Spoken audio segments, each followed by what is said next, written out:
SV6 news కు స్వాగతం. ముందుగా హెడ్లైన్స్. రోజు రోజుకు ప్రజల నుండి తనకు ఆదరణ పెరుగుతోందని, ఏ ఇంటికి వెళ్లినా తనను ఆప్యాయంగా పలకరిస్తూ తనను అత్యధిక మెజారిటీతో గెలిపిస్తామని ప్రజలు అంటున్నారని టీఆర్ఎస్ పార్టీ అభ్యర్థి నివేదిత అన్నారు.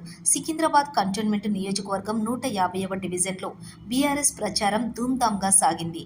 కంటోన్మెంట్ బీఆర్ఎస్ ఎమ్మెల్యే అభ్యర్థి నివేదిత అంబేద్కర్ నగర్లోని ఇంటింటికి తిరిగి క్యాంపెయినింగ్ చేశారు. మాజీ కార్పొరేటర్ ఆకుల రూపహరితతో కలిసి ప్రచారంలో పాల్గొన్నారు.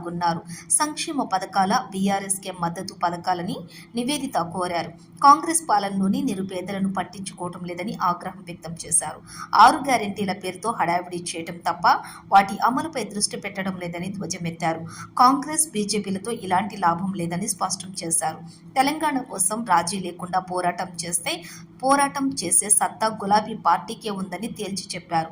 దివంగత ఎమ్మెల్యే సాయన్న చేసిన అభివృద్ధి పనులు ఇప్పటికీ ప్రజల ముందున్నాయన్నారు. ఈ ప్రచారంలోని స్థానిక బీఆర్ఎస్ అధ్యక్షులు ఆకుల హరి, మార్కెట్ కమిటీ మాజీ చైర్మన్ టిఎన్ శ్రీనివాస్తో పాటు సీనియర్ నాయకులు నరసింహ ముదిరాజ్, దాసరి కర్ణ కుమార్, సృజన్, వినయ్, నారాయణ, రాము, జోడీ బ్రదర్స్, మహిళా నాయకులు అనిత, సువర్ణ, మాధురి, భవానీ తదితరులు పాల్గొన్నారు.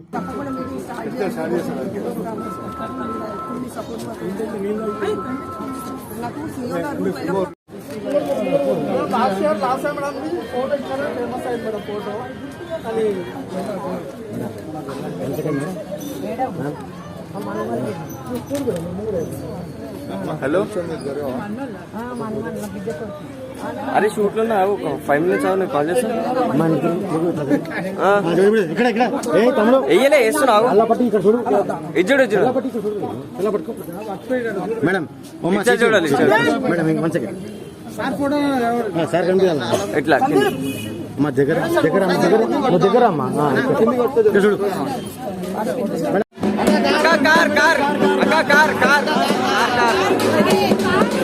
ఇంకోసారి